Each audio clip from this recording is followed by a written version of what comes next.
죄에 대하여 죽은 사람, 하나님에 대하여 산 사람, 그런 주제로 말씀을 전하겠습니다.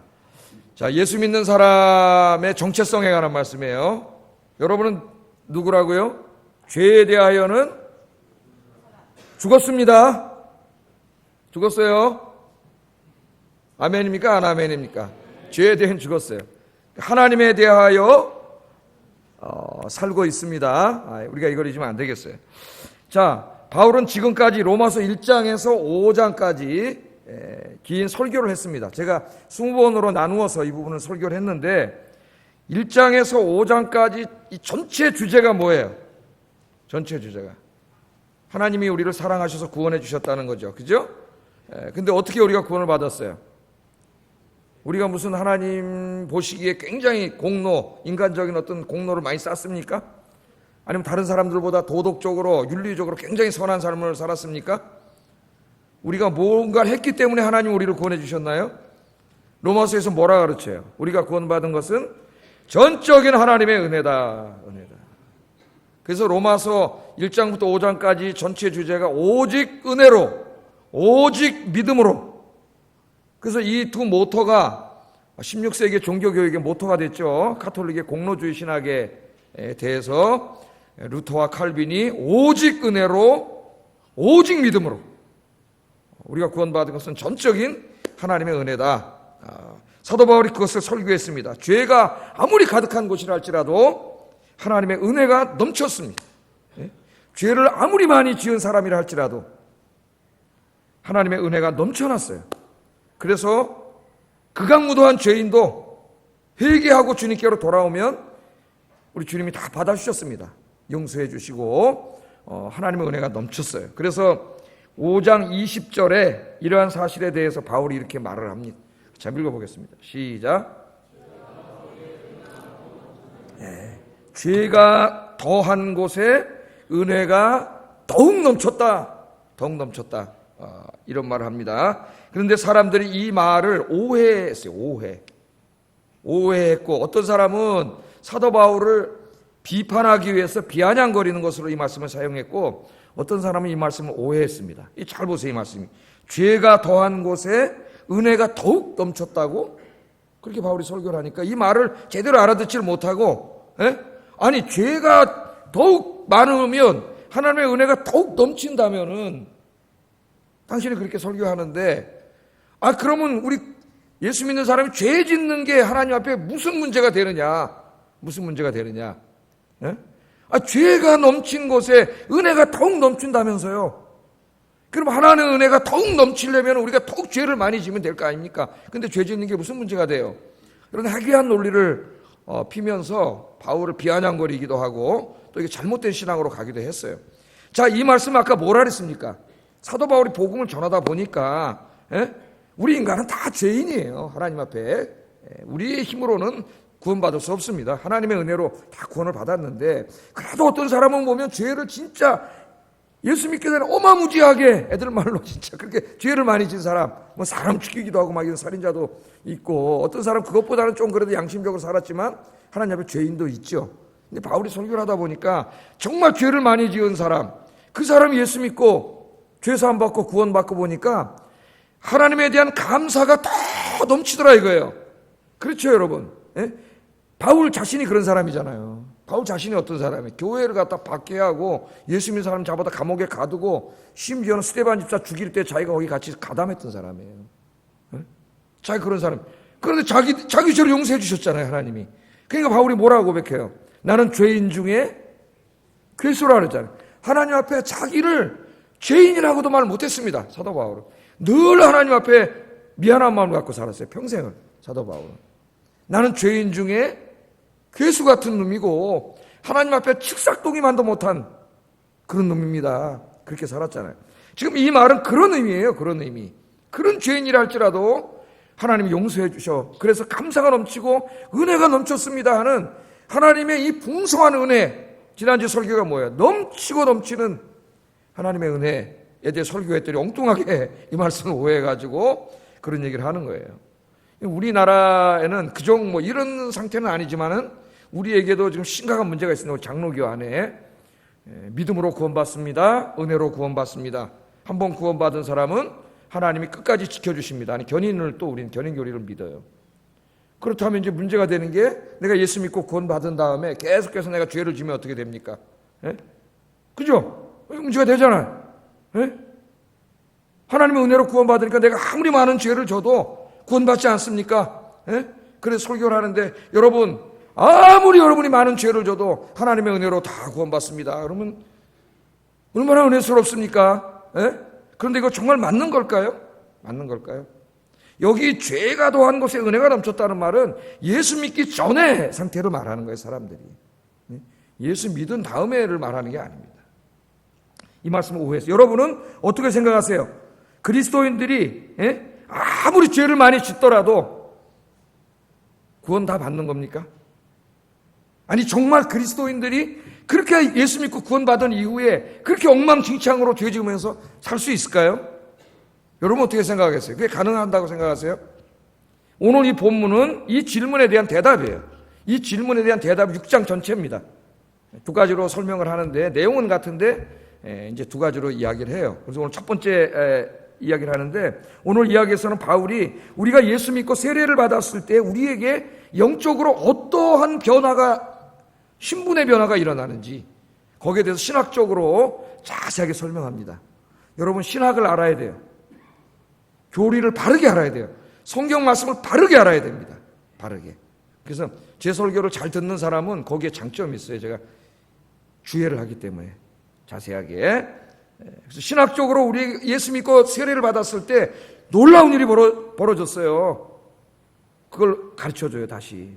그리고 그렇게 해서 은혜로 구원받은 사람들이 이제는 어떻게 살아야 되는지, 뭘 위해 살아야 되는지 여기에 대해서는 설교를 합니다. 그래서 오늘 제가 요약은 해드렸어요, 이미. 한번 집중해서 말씀 보겠습니다. 자, 정말 예수 믿는 사람들이 그렇게 죄를 많이 지을 수 있는가? 오늘 사도 바울이 뭐라 그러느냐 한번 대답을 들어보겠습니다. 1절, 2절 읽어보겠습니다. 시작. 그럴 수 없느니라. 죄에 대하여 죽은 우리가 어찌 그 가운데 더 살리요. 자, 첫 번째 1절은 그런 사람들에 대한 얘기를 인용한 거예요. 우리가 무슨 말 하려? 은혜를 더하게 하려 죄에 거할 수 있느냐? 바울이 뭐라 그래요? 그럴 수 없느니라. 그럴 수 없느니라. 그렇게 말합니다. 이 그럴 수 없다는 말은 굉장히 강한 부정어예요. 헬라어로. 절대로 그런 일은 벌어질 수 없다 이런 말이에요. 아니 그거 그냥 아니에요. 이 정도가 아니에요. 절대로 absolutely not 하듯이 발음 따라하지 마세요. 발음 독일 발음입니다. absolutely not.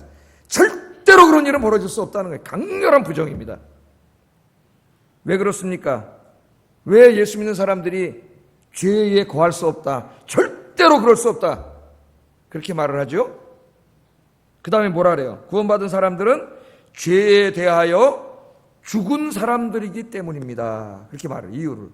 죄에 대하여 죽었다.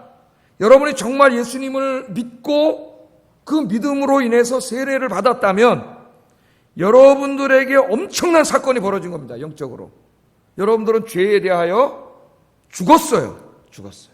그래서 아까 제목이 뭐예요? 죄에 대하여 죽은 사람입니다. 죄에 대하여 죽은 사람인데 어떻게 죄 가운데 살 수가 있느냐? 죽었는데 어떻게 죄 가운데 살 수가 있느냐? 그러니까 absolutely not이에요. 절대로 그럴 수 없다는 거예요. 절대로. 정말 네가 예수 믿고 세례를 받은 사람이라면 절대로 그럴 수 없다는 거예요.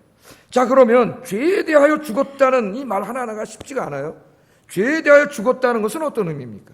죄에 대하여 죽었어요. 이 죽음이라고 하는 말은 조금 비유적인 말로 영원한 결별을 의미합니다. 영원한 결별. 죽으면 어떻게 돼요? 영원히 이별하는 거죠. 죽었는데 뭐 만날 수 없잖아요. 영원한 결별이에요. 그래서 죄에 대하여 죽었다는 말은 죄와 영원히 결별했다는 말이에요. 여러분이 예수 믿고 세례 받은 날 어떤 일이 벌어졌냐면 죄와 영원히 결별하는 일이 벌어졌어요. 죄와 결별했다. 그 여기 죄는 뭐냐? 죄와 결별했다니까 이 죄를 내가 이렇게 하나님 말씀 어기고 살아가는 이게 하나하나의 행동을 말하는 건가? 그런 뜻이 아닙니다. 여기 죄는 인격화돼서 나타나요. 바울 서신의 죄는 어떤 문맥에서는 개별적인 죄를 말하기도 하지만 대부분은 하나의 어떤 권세를 말해요. 권세. 파워예요. 파워. 죄의 권세입니다. 죄의 권세자. 죄의 권세를 붙잡고 인간을 자기 노예처럼 끌고 다니면서 죄짓게 만드는, 그래서 하나님 나라를 다 죄로 물들이고 파괴시키는 자가 있어요. 누구예요? 사탄이 사탄. 성경에서 사탄, 우리말로 번역해서 마귀라고 그래요. 마귀 혹은 사탄이라 그래요. 이 사탄이래요. 사탄. 그러니까 여러분이 예수 믿을 때 어떤 일이 벌어진 거라고요?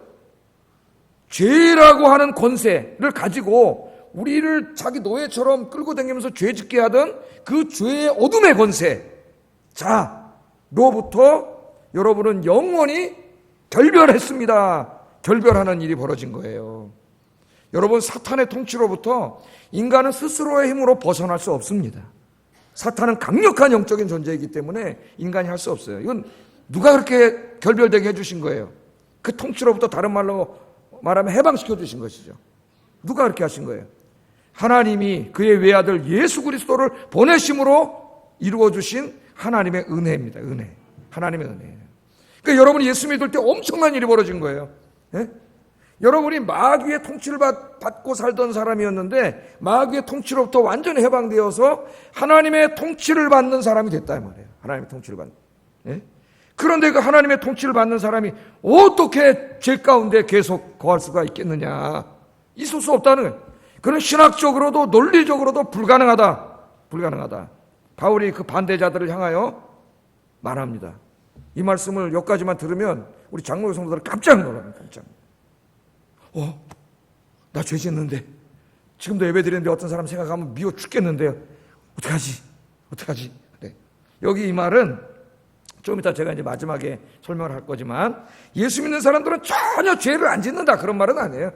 이 말씀이 예수 믿기 전에는 이 죄의 권세를 잡은 마귀가 여러분을 확 장악해가지고 거기에 끌려당겼어요.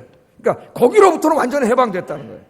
그래서 옛날처럼 늘 마귀에게 끌려당기면서 죄 짓고 살지는 않는다 그런 말입니다. 그러나 죄를 전혀 안 짓진 않아요. 왜? 구원이 완성되지 않았어요. 마귀가 완전히 죽지 않았어요. 그건 나중에 제가 설명을 하겠습니다. 자, 하여튼 오늘 신학적으로 바울이 이야기하는데 전혀 그런 일은 일어날 수 없다. 내가 예수 믿고 구원받은 사람이라 하면서 계속 죄에 대하여 살아있고 죄 가운데 거하면서 죄를 지으면서 그렇게 옛날처럼 산다는 것은 불가능하다는 말이에요. 불가능해. 그러므로 그렇게 어떤 사람이 살고 있다면 구원받지 못한 거예요. 이것을 우리에게 이야기합니다. 자, 그러면 우리가 언제 어떻게 죄에 대하여 죽었느냐, 죽음이 벌어졌느냐? 바울이 세례받을 때라고 이야기합니다. 세례받을 때는 세례받는 것에 대해서 우리가 깊이 이렇게 생각해 보지 않았어요. 세례 한번 읽어보겠습니다. 3절에서 4절 읽어봅니다. 시작.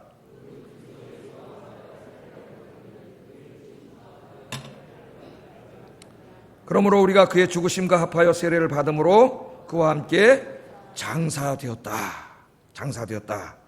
그렇게 말합니다. 자, 죄에 대해 언제 죽었어요? 세례 받을 때 죽었다는 거예요. 세례. 여기 세례를 또 주석가들이 성령 세례를 말하느냐, 물 세례를 말하느냐, 주석을 여러분 읽어보니까 하여튼 제가 로마서 좋은 주석 나오면 다 삽니다. 다 사서 하면 다 읽어봐요. 뭐라고 얘기하는지 다 읽어봐요. 자, 성령 세례는 뭐예요? 여러분이 어느 날 설교를 듣다가 혹은 전도를 받다가 정말 예수님이 하나님의 아들이시고 날 위해 죽으셨구나 하는 걸 여러분이 마음으로 영접할 때죠. 믿을 때. 그때 성령님께서 동시에 어떤 일이 벌어져요? 인치심이 일어나요. 인치심. 이게 구원이에요. 성령 세례. 성령 세례입니다. 그 성령 세례를 받은 사람, 그 성령 세례를 받은 사람에게 교회에서 행하는 눈에 보이는 의식이 뭐예요? 물 세례죠. 여러분이 알고 있는 물 세례입니다. 그러니까 물 세례는 누가 받는 거예요? 성령 세례를 받은 사람이 받는 거예요. 그러니까 이 둘은 같은 거예요. 초대교회에서는 지금같이 교회가 이렇지 않고 그 사람이 예수 그리스도를 영접하고 내가 정말 죄인입니다. 예수 믿게 했습니다. 그럼 거기서 뭐를 줘요? 세례를 주는 거죠. 예? 세례를 주면 이제 교회 일원이 되는 거예요. 진짜 그리스도인이 되는 거예요. 그러므로 여기 세례는 구분할 필요가 없어요. 사도 바울은 지금 설교를 하고 있기 때문에 성도들이 다 모였어요. 지금 물 세례를 받았잖아요. 그러니까 어떻게 물 세례를 생각하고 있는 거예요. 물 세례 받은 사람 뭐 받은 사람이에요? 이미 성령 세례 받은 사람이에요. 성령 세례. 그러니까 세례를 받을 때에 이런 일이 벌어진다. 세례를 받을 때 어떤 일이 벌어지느냐? 잘 보세요. 예수님의 죽으심과 합하여 세례를 받았기 때문에 죽으심과 합하여 세례를 받을 때 예수님과 함께 장사 지냈다 그래. 그러니까 여러분이 예수 믿고 세례를 받는 날 어떤 일이 벌어졌냐면은 예수님과 연합되는 일이 벌어졌어요. 다른 말로 하면 예수님과 하나가 돼 버렸어요. 어디서? 십자가에서. 예? 그러니까 하나 됐다, 연합됐다는 말이 union with Christ, 예? on the cross. 십자가에 있는 크라이스트와 유니온 됐다. 그러니까 뭐 이게 한국말로 참 화가 안 나요. 하나 됐다, 연합됐다 그 말이에요. 그러니까 여러분이 세례 받을 때 예수님이 십자가에서 죽으셨잖아요. 그 죽으신 예수님의 죽으심이 바로 여러분이 하나가 됐기 때문에 여러분의 죽으심이 됐다는 거예요. 그래서 세례 받는 날 어떤 일이 벌어진 거예요? 여러분이 예수님이 십자가에서 죽으신 것처럼 여러분이 죽었다 그 말입니다. 죽었다. 여러분 죽었어요. 예? 안 죽었네. 근데 오늘 보니까 안 죽었어요. 살아있어요. 예? 예수님이 죽었어요. 아니 목사님 나 이렇게 예수 믿고 살아있는데 그럼 나 안 죽었으니까 아직 구원 못 받은 건가요? 나도 살아있는데. 그럼 여기 이 죽었다는 말은 무슨 의미일까요? 이 일이 벌어진 겁니다. 지금 실제로 영적으로. 그러면 내가 세례 받을 때 예수님의 십자가에서 죽으심이 나의 죽으심이 되고 예수님과 내가 합체가 돼가지고 하나가 돼가지고 나도 예수님처럼 장사 지낸 거예요. 그 의미가 뭐냐? 6절 7절을 한번 읽어보겠습니다. 시작.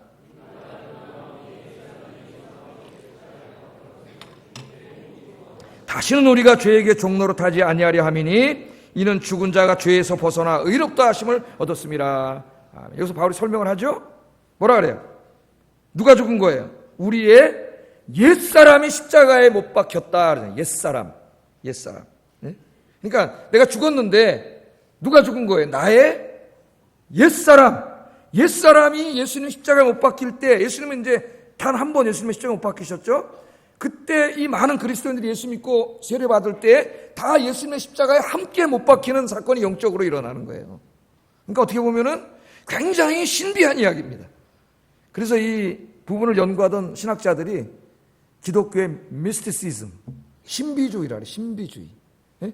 굉장히 신비한 일이 벌어지고 여러분 예수 믿고 세례 받은 게 아무 일도 아닌 것처럼 생각하는 사람이 있는데 영적으로 엄청난 일이 벌어진 거예요. 네? 옛사람이 십자가에 죽은 거예요. 여기 옛사람은 누굽니까?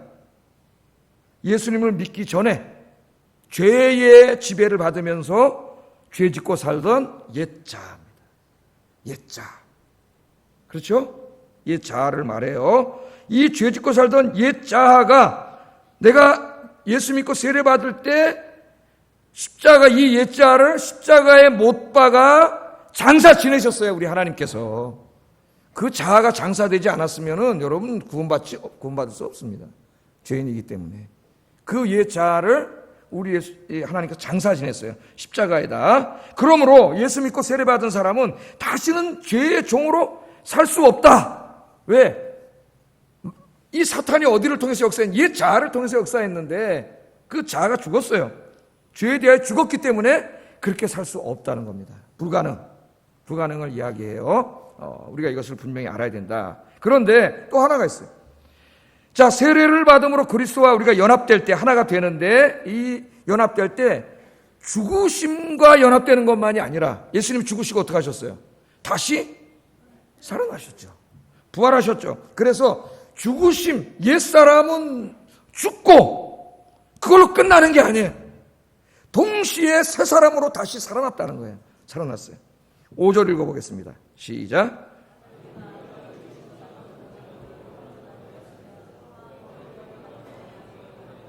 예, 이 보세요. 예수님의 죽으심과 같은 모양으로, 같은 모습으로 십자가에서 죽으셨잖아요. 처참하게. 그렇게 죽은 것처럼 우리도 죽었어요. 그 모습을 생각해 보세요. 죽었습니다. 여러분 죽은 사람이에요. 뭐가 죽었어요? 엉망진창으로 살던 옛사람 십자가에 장사 지냈습니다. 하나님 장사 지내버렸어요. 죽임으로 끝나는 게 아니라 이제는 뭐예요? 어떻게 했다고요? 그의 부활과 같은 모양으로, 예수님의 부활의 그 영광스러운 모습으로, 영광의 몸으로, 죄의 몸이 아니라 이제는 영광의 몸으로 다시 태어났다. 다시 태어났다. 다시 태어났다. 그렇게 말을 합니다. 여기 보면은 연합했다는 거예요. 연합했다. 그래서 오늘 이 부활에 대해서 이야기를 해요. 부활한 거예요. 이 부활에는 두 가지 의미가 있습니다. 하나는 우리가 너무나 잘 알고 있는 부활이에요. 종말론적인 의미의 부활. 여러분이 이제 이 죄악된 몸은 다 죽어서 없어지지만 하나님 어떤 몸을 주세요? 부활의 몸을 주시죠. 예? 그 부활의 몸을 우리가 영생이라고 하는데, 그 영생을 받은 사람들만이 이 땅에 이루어지는 하나님 나라에 들어가서 살 수가 있어요. 없는 사람은 지옥에 가야 돼요. 예? 그 영생, 영광, 예? 그 부활. 8절 9절 한번 읽어보겠습니다. 8절 9절 시작.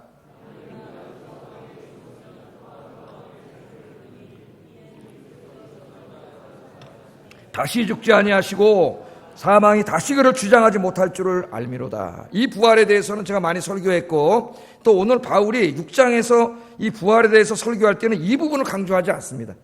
이 부분은 아주 제일 중요한 거죠. 사실 우리가 이제 부활하는데. 그래서 여러분 죽음을 두려워하지 마세요. 우리는 사망의 권세로부터 해방됐습니다. 주님이 부활하셨기 때문에 부활의 첫 열매가 되셨고, 예수님 믿는 모든 사람들이 죽음으로 끝나는 게 아니라 부활하는 줄로 믿습니다. 이것이 이제 우리의 본질적인 부활인데, 오늘 6장에서는 이 종말론적인 의미의 부활을 말하지 않아요. 바울이 죽고 사는 문제에 있어서 이 부활의 실존적인 측면이 있어요. 현재적인 측면이 있습니다. 자, 4절 하반절을 한번 읽어보겠습니다. 시작. 우리로 또한 새 생명 가운데서 행하게 하려 함이라. 그러니까 아버지의 영광으로 말미암아 그리스도를 죽은 자 가운데서 살리신 것 같이, 이게 아버지의 영광, 그러니까 또 어려워요, 말이 영광. 예?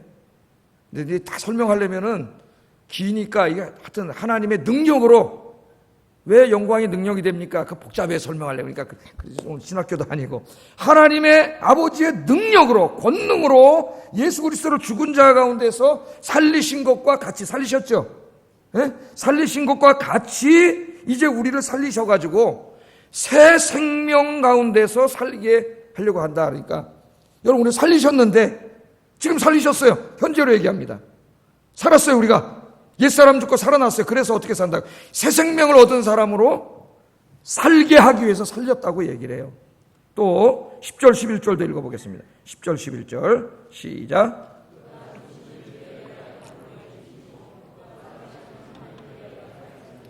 이와 같이 너희도 너희 자신을 죄에 대하여는 죽은 자요 그리스도 예수 안에서 하나님에 대하여는 살아있는 자로 여길지어다. 그래서 우리는 어때? 죄에 대하여 죽은 자요, 하나님에 대하여 살아있어요. 살아났어요. 다시 여러분, 살아났습니다. 그러니까 어떤 의미에서 여러분들은 이미 부활한 거나 마찬가지. 이미 물론 최종적인 부활은 남아 있습니다. 이 몸이 죽었다 살아나는. 그러나 실존적인 의미에서 부활한 것과 마찬가지예요. 종말에 이루어질 그 부활의 권능이 성령 안에서 이미 여러분 안에 들어와서 옛사람을 죽이고 새 사람으로 다시 태어나게 했어요. 그래서 이것을 다른 말로 하면은 뭐라 그러냐면은 born again, 뭐라 그래요? 다시 태어나. 또는 우리가 뭐라 해요? 중생이 뭐예요? 다시 태어났다는 말. 거듭남. 중생 영어로 뭐라 그래요? 리제너레이션. 제너레이트 그럼 뭐가 발전하다, 생겨나다 이런 말 아니에요? 리가 붙어서 다시 태어났다는 말이에요. 리제너레이션. 다시 태어나. 여러분 다시 태어났어요. 자, 이거를 제일 잘 설명하는 게 요한복음 3장이죠.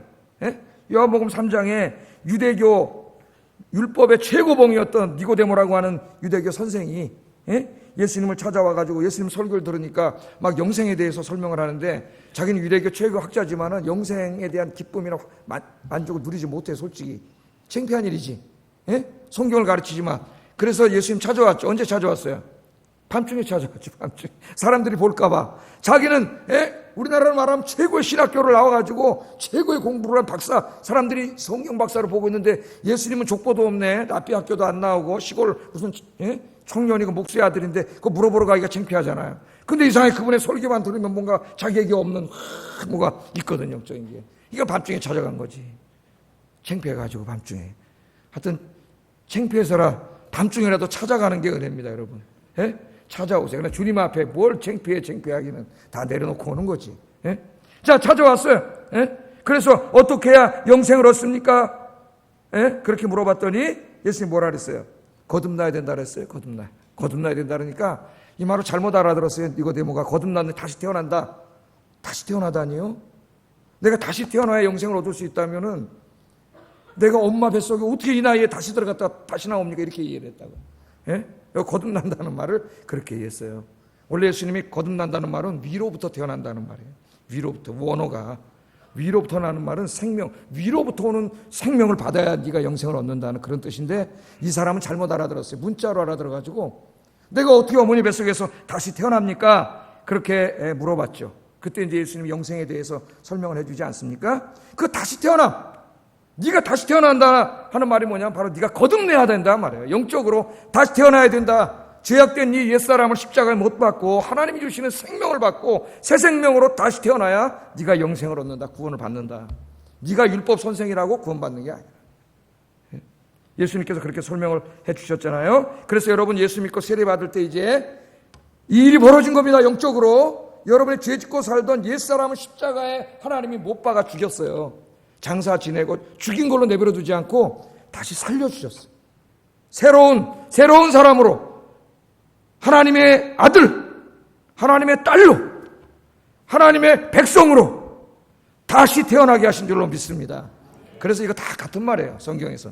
조금씩 뉘앙스 차이가 있었고 강조점 차이가 있지만 지향하는 말은 다 같은 말이에요. 하나를 지향하고 있어요. 다양하게 설명하고 있을 뿐이에요.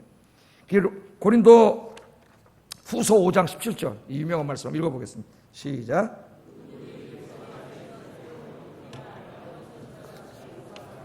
예, 그러므로 누구든지 그리스도 안에 있으면 이 바울의 언어에 이 hen이라고 하는 전치사, 영어로 말하면 in인데 이 in이라는 전치사 상당히 많이 사용해요. 그리스도 안에 있다는 말. 이거 하나로 박사학위 논문이 엄청 나옵니다.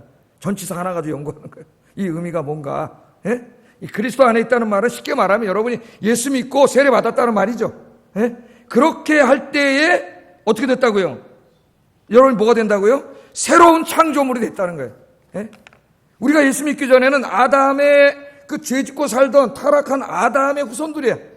예? 그 아담으로 살았는데 이제 내가 예수 믿고 세례 받은 다음에 어떻게 됐어요? 이전 것은 지나갔어. 그거 하나님 어떻게 만들었어? 새로운 창조물로. 지금 똑같지만 생긴 거는 뭐 예수 믿었다고 내가 뭐 다르게 변하나요? 예? 하나님이 성형수술 시켜주는 것도 아니고 영적으로 그런 일이 벌어졌다는 거예요. 영적으로. 우리 눈에는 안 보이지만 하나님 눈으로는 다 보이고요. 마귀도 다 봐요. 다 알아요. 그래서 무당도 다 알다 그랬죠. 예? 무당도 진짜 무당은 예수 믿는 사람 다 알아봐요. 왜? 보이거든 그 안에 성령의 인치심이. 예? 교회 그냥 꼬뻑꼬뻑 다닌다고 하나 영성이 없는 사람 아무것도 모르죠. 오히려 무당은 다 알아봐요. 진짜 가짜 딱 알아봅니다. 그 무당한테 함부로 하지 마세요. 예? 어떤 저 탤런트가 그러잖아요. 자기 교회 다니면서도 전 보러 갔대요. 어떨 때는. 그랬더니 무당이 딱 보더니 하는 말이 너 교회 왔다 갔다 하지? 그러더래. 교회 왔다 갔다 하지. 그래서 깜짝 놀랐대요. 그래서 회개했다는 거 아닙니까? 그 사람이. 야, 무당을 통해서 회개하는 사람도 있네. 너 교회만 왔다 갔다 하지? 그러더래. 교회만 왔다 갔다 하지. 그러나 그 사람이 진짜 구원받아서 성령의 인치심이 써보세요. 깜짝 놀라죠. 하나님 떡인데 그냥 귀신이 어디 거기 와서 그러겠어요. 네? 새로운 피조물, 하나님의 아들이요. 이제 여러분 하나님의 딸입니다. 마귀의 자식이 아니에요. 마귀의 종이 아니에요. 하나님의 종이에요. 영적으로 보면 거룩한 사람이 됐어요. 거룩한 사람이. 그래서 11절 읽어보겠습니다. 시작. 하나님께 대하여는 살아있는 자로 이제는 여길지어다. 이게 중요해요. 여길지어다 하다 줄쳐놓으세요. 여길지어다. 이제는 이걸 깨달으라는 얘기예요. 이걸 여러분 다 이제 설교를 듣고 깨달았죠. 그래서 여러분 누구예요? 나는 죄에 대하여는 죽은 자요. 하나님에 대하여 산 자다 하는 그 영적인 신학적인 사실을 이제 어떻게 해요? 여길지어다. 그렇게 여길지어다 말은 자의식을 가지라는 얘기예요. 자의식. 늘 자의식을 가져. 신학적으로 이걸 직설법이라 그래. 인디커티브. 예? 하나님의 구원을 서술한 거예요. 설명한 거예요. 구원에는 인디커티브, 직설법이 있고 임페러티브, 명령법이 있어요. 직설법은 구원받은 것을 서술하는 것이고, 사실을, 명령법은 구원받은 사람이 살아야 될 삶이에요. 그래서 어떨 때는 네가 예수 그리스도로 옷 입었다, 그렇게 말한 바울이 어디서는 또 옷 입으라, 그렇게 말하기 때문에 어렵단 말이에요. 이걸 모르면. 자, 이 자의식을 가지라는 거예요. 여러분 누구예요 이제? 죄에 대하여는 죽은 자요, 하나님에 대하여 산 자, 새로운 피조물, 하나님의 아들, 하나님의 딸입니다. 아침에 눈 뜨고 거울 보실 때에 맨날 여기 기미 주근기 하나 들었다고 그거 보지 마시고 내가 누구인가 자기에게 물어보세요. 바울이 그렇게 하라는 거예요. 지금 하나님이 늘 내가 누구인가를 생각하라는 거예요. 그래서 제가 이제 이거를 또 더 이렇게 탁 오게 하려고 고민을 하다가 하나님이 지혜를 주셔가지고 어젯밤에까지 생각이 안 났는데 오늘 아침에 기도하다 생각이 났어요. 기도하다.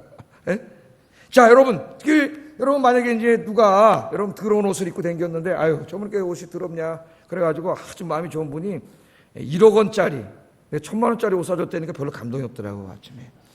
1억 원짜리 여러분 이 외투를 하나 1억 원짜리 있는지도 모르겠지만 하여튼 코트를 하나 사줬다고 생각해보세요. 하얀색으로 그냥 딱 사줘가지고 오늘 딱 입고 교회 오는 거죠 이제. 교회 딱 오는데 막 입으니까 차가 씩 지나가고 막 그래 저 물이 있고 그러면 어때요? 어떻게 하겠어요? 오면서 계속 뭐 생각하겠어요? 내가 지금 뭐 입었냐 이거 1억 원짜리 하얀 코트 입었는데 저거 물통 탁 튀면 어떻게 싹 점심시간에 밥 먹으러 내려가는데 김치 먹다 김치국물 튀면 어떻게 싹 여러분 그거 뭘까 아니에요? 이게 뭐예요? 내가 지금 그런 옷을 입었다는 자의식을 자각하고 있는 거죠. 더럽히지 않으려고. 똑같다 이거예요. 여러분 영적으로 하나님이 거룩한 세마포 옷을 입혀준 사람의 그 더럽던 죄악의 누더기 옷을 하나님이 확 벗기시고, 그 옷의 비유는 바로 그런 말입니다. 벗기시고 하나님이 한 세마포 옷, 성령의 세마포 옷을 입혀주셨다는, 그걸 내가 늘 자각하라는 거예요. 그러면 어떻게 해요? 이거 더럽혀질까 봐 어떻게 하는 거예요? 조심하겠지. 오늘 여기서 지금까지 신학적인 설명을 한 겁니다. 직설적으로. 여러분이 바로 이런 사람입니다. 그런데 어떻게 죄 가운데 거할 수가 있겠습니까? 여러분 그 1억 원짜리 한 옷 입고 물탕이 막인 절로 물탕으로 일부러 가는 사람 있어요 없어요? 저는 하얀 운동화 하나 우리 쌤 운동화라고 사줘가지고 내가 그 운동화를 신었는데 그날 비가 부실부실해서 비 맞을까 봐 그걸 물탕 안 튀려고 하고 갔다는 거 아닙니까? 아직도 깨끗해요. 10만 원짜리 신발 하나 가지고 그랬는데 여러분 그런 자기가 누구인가를 알아야 돼. 우리가 이제는 막 살아 그렇게 살 수 있는 사람이 아니에요. 하나님의 거룩한 백성이라 그러잖아요. 할렐루야. 자, 하나님이 이렇게 태어나게 하시, 이게 직설법이라 그랬죠. 설명한 거예요. 그러면 이제는 어떻게 살아야 되냐 이 사람들이. 여기서 이제 구원의 명령법이 나와요. 명령법. 자, 왜 하나님께서 우리를 이렇게 옛사람을 죽이고 새사람을 살려주셨느냐? 우리가 예수 믿고 바로 천국 가는 거 아니잖아요. 이 죄악된 세상에 살아야 되잖아요. 여전히 죽기 전까지는. 이 죄악된 세상에서 어떻게 사느냐 이거예요. 4절 하반절 읽어보겠습니다. 시작. 새 생명 가운데서 행하게 하려. 새 생명을 입었잖아요. 새 창조물. 새 처창모가 됐잖아요. 그러니까 이 새 사람으로 살게 하려고 이제 여러분 주님 앞에 갈 때까지는 이걸 자각하고 새 사람으로 살아야 돼요. 새 사람으로. 그런 새 사람으로 사는데 오늘 12절 13절에 보면 소극적인 면과 적극적인 면을 말합니다. 12절 한번 읽어보겠습니다. 시작. 몸의 사역에 순종하지 말고 그렇게 말을 했어요. 자, 이 소극적인 면이에요. 소극적인 면. 자, 그러므로 너희가 죄가 너희 죽을 몸을 지배하지 못하게 하여 어디다 줄치세요. 아니 목사님 아까 앞에 보니까 죄에 대하여 죽었다면서요.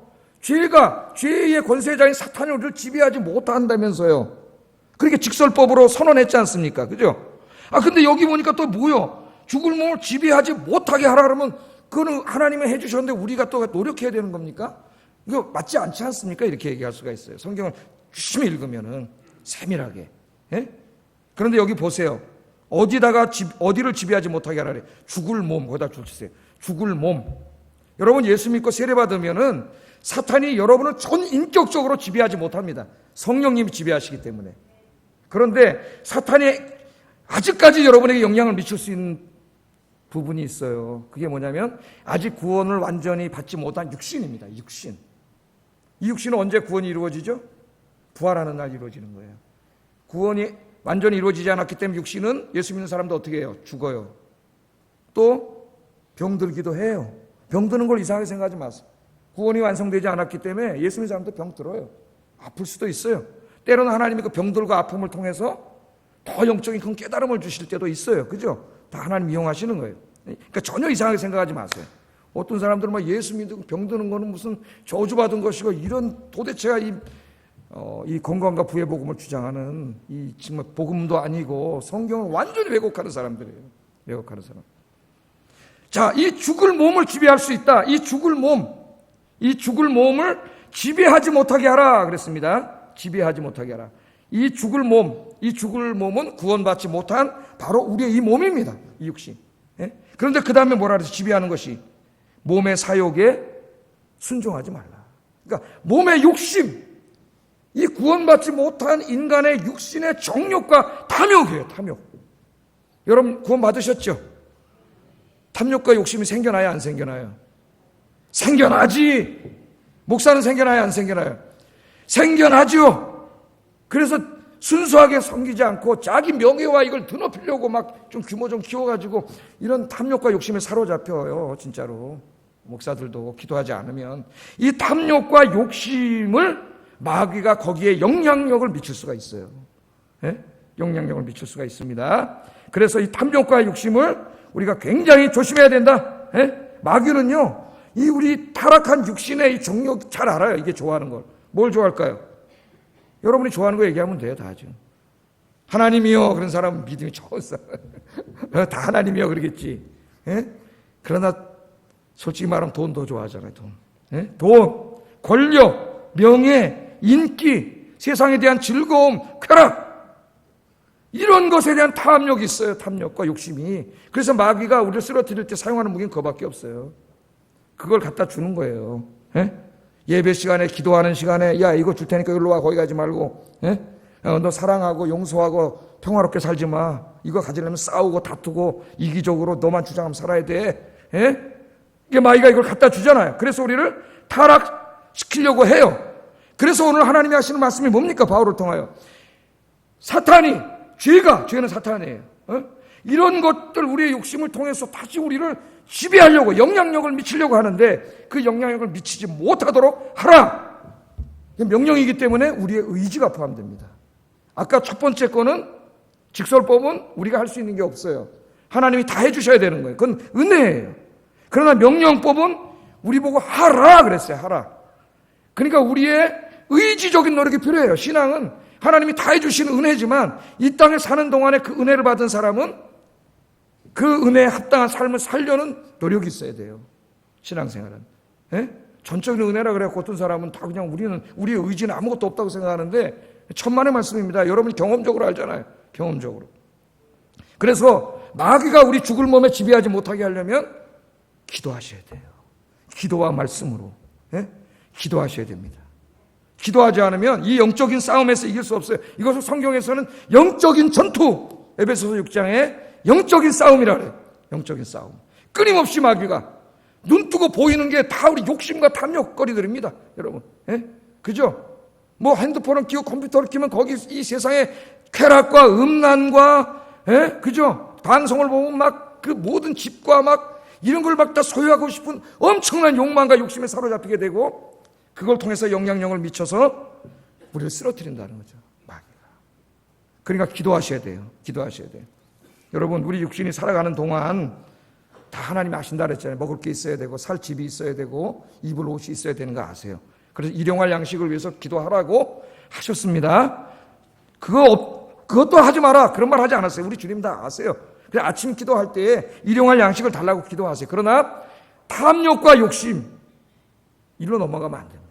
우리 예수님 또 뭐라 그러셨어요? 바울을 통하여 먹을 것과 입을 것이 있으면 족한 줄로 알라. 욕심과 탐욕 부리지 말라는 거예요. 예? 감사하면서 살라는 거예요. 자족하면서 살라는 거예요. 그것이 굉장히 중요하다. 그런 영적인 싸움에서 이기려면 내 힘으로는 못 이겨요. 목사도 못 이겨요. 그러므로 아침에 기도하고 하루를 시작하고 저녁에 기도를 하루를 마무리해야 됩니다. 기도하지 않으면 이길 수가 없어요. 그게 어거스틴이라는 사람이 아주 유명한 말을 했습니다. 같이 한번 읽어보겠습니다. 시작.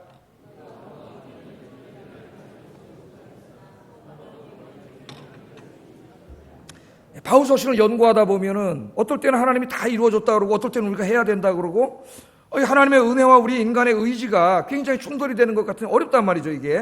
예? 신학적으로. 이렇게 설명을 했다. 우리가 구원받기 전에는 죄를 안 지을 수 없는 자야. 그때는 마귀가 우리를 지배하고 있기 때문에 전인격을 죄 짓고 살 수밖에 없었지만 예수 믿은 다음에는 어때요? 죄를 안 지을 수 있는 자가 됐다. 그러니까 지을 수도 있다는 거예요. 기도하지 않으면 안 지을 수 있어요. 여러분이 기도와 말씀으로 하나님께 매달리고 기도하면 영적인 싸움에서 백전백승이에요. 왜? 우리 예수님께서 이미 승리하신 싸움이에요. 십자가에서 죽으시고 부활하심으로 마귀의 머리통을 내려치셨기 때문에 여러분이 기도하면은 백전백승. 그러나 기도하지 않으면 집니다. 이길 수가 없어요. 그래서 오늘 하나님 말씀하신 거예요. 마귀가 너희를 육신이 죽을 몸에 지배하지 못하도록 하라는 거예요. 그게 뭐예요? 그게 에베소서 6장에 나오는 하나님의 전신갑주를 입는 거예요. 전신갑주의 핵심이 기도입니다. 기도와 말씀에 기도와 말씀. 자, 여러분 그렇게 하시기를 주의 이름으로 축복합니다. 기도하지 않으면 쓰러진다. 잊지 마세요. 여러분 아침에 기도하지 않고 나가면 그날 하루에 마귀에게 집니다. 마귀에 끌려다녀요. 기도하고 나가셔야 돼요. 자, 이렇게 소극적인 의미에서는 죄가 우리를 지배하지 못하게 하면서 그것으로 끝나면 안 돼요. 적극적으로 우리가 살아가야 돼요. 이제 적극적인 의미가 있어요. 명령법에. 13절 읽어보겠습니다. 시작.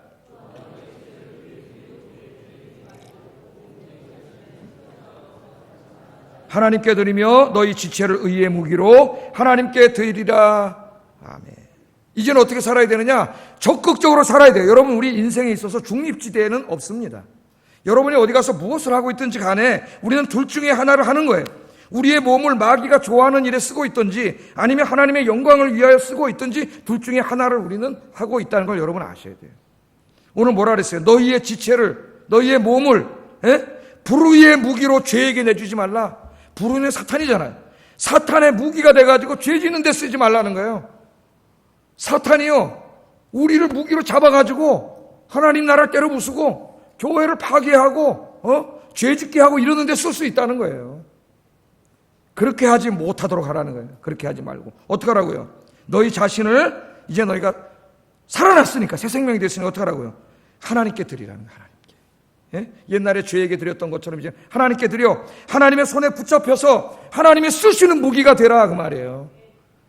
하나님이 내 인생을 붙잡고 하나님 나라를 이 땅에 세우고 교회를 부흥시키고 죽은 자 영혼을 살리고 하는 일에 쓸 수 있도록 여러분의 몸을 하나님께 내어드리기를 주의 이름으로 축복합니다. 이게 잘못하면 교회를 다녀도 마귀의 손에 붙잡혀가지고 마귀의 무기로 사는 사람이 있다고. 많아요, 여러분. 기도하셔야 돼요. 하나님의 무기가 되어야 된다. 하나님의 무기가. 그래서 여기 지체라 그랬습니다. 세상으로 향하여 죄 짓는 데 들여졌던 여러분의 발이 이제는 예배 드리러 오는 발로 하나님께 드려지기를 주의 이름으로 축복합니다. 남을 욕하고 저주하고 비방하고 험담하는 데 들여졌던 입이 하나님을 찬양하고 복음을 전하고 이웃을 위로하고 격려하는 데 들여지기를 주의 이름으로 축복합니다. 세상의 쾌락을 바라보는 데 들여졌던 여러분의 눈이 이제는 하나님의 말씀을 바라보고 하나님의 영광을 바라보는 눈으로 하나님께 드려질 수 있기를 주의 이름으로 축복합니다. 하나님이 주신 모든 것들이 그게 돈이든 건강이든 재능이든 이 모든 것들이 마귀의 무기로 사용되지 않고 하나님의 손에 들려서 하나님의 영광을 드러내는 일에 다 드려줄 수 있기를 주의 이름으로 축복합니다. 기도하겠습니다. 말씀을 생각하면서 기도하겠습니다. 세 가지 말씀을 생각하면서 기도하겠습니다. 첫째는 직설법입니다. 직설법.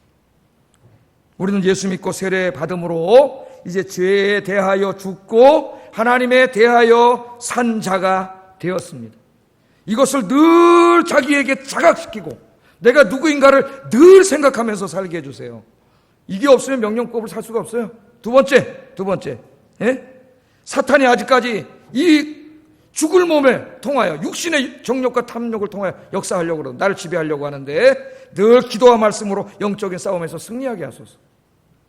세 번째는 내 남은 인생을 사탄의 손에 붙잡힌 사탄의 무기가 아니라 하나님의 손에 붙잡힌 하나님의 무기로 하나님 나라와 교회와 복음을 위해 살게 하여 주시옵소서. 쓰임받게 하여 주시옵소서.